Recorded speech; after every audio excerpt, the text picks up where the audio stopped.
আজকে দুপুর ২টা থেকে একটা বিড়াল পাশের বিল্ডিংয়ের ৩ তলার কার্নিশে বসে ম্যাও করতেছিল। আমার ওয়াইফ অনেকবার এটা আমাকে বলেছিল।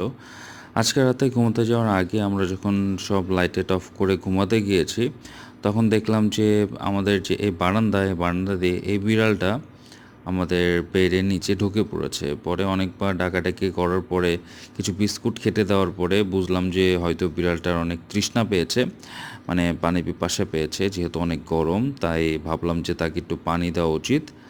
আল্লাহ তাআলা এটার উত্তম প্রতিদান নিশ্চয়ই আমাদেরকে দিবেন কোনো না কোনো সময়।